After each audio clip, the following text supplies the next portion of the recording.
हिंदू बस्ती में नदीम ने खरीदा मकान।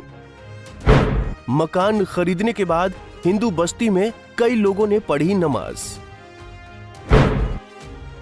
हिंदू संगठनों ने कहा, हम ये नहीं होने देंगे। मुजफ्फरनगर का भरतरिया कॉलोनी हिंदू बाहुल्य मोहल्ला है। यहाँ एक घर को मुस्लिम ने खरीदा है, वो भी उसने बैंक नीलामी में खरीदा। हिंदू इलाके में मुसलमानों के रहने पर कोई पाबंदी नहीं है, कोई कहीं भी घर खरीद सकता है और रह सकता है। मोहल्ले वालों को इस पर ऐतराज नहीं था कि किसी मुस्लिम ने घर क्यों खरीदा, बल्कि ऐतराज मकान में होने वाली गतिविधियों से था, जिसके लिए भरतिया कॉलोनी में रहने वाले लोग विरोध कर रहे हैं।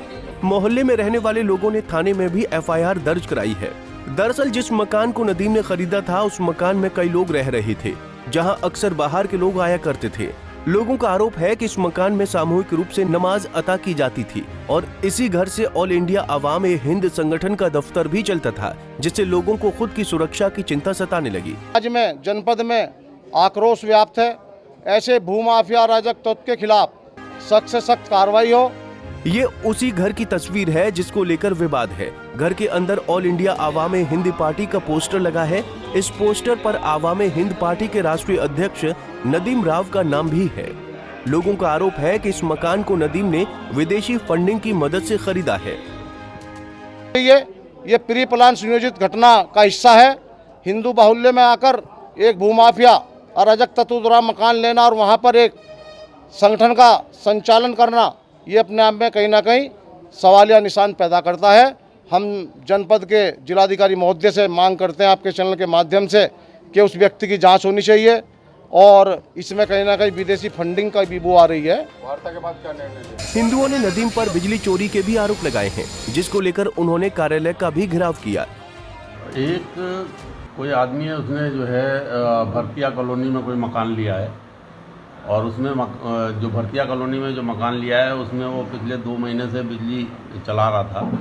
तो जो बिजली चला रहा था तो उसका कनेक्शन को लेकर के और बिजली चोरी के मामले को लेकर के लोगों ने बताया। उसके लिए बिजली चोरी की एक FIR कराई भी गई है। उसमें जिन लोगों ने लापरवाही बरती है या जिन्होंने उसमें किसी प्रकार का उसमें उनका इन्वॉल्वमेंट अगर है तो उनके खिलाफ विभागीय कार्रवाई किए जाने की मांग की है। तो देखते हैं, उसकी जांच कराएंगे। जांच कराने के बाद जो है वो उस पर कार्रवाई की जाए। वहीं बढ़ते विवाद को देखते हुए नदीम ने अब ये मकान एक हिंदू परिवार को बेच दिया है।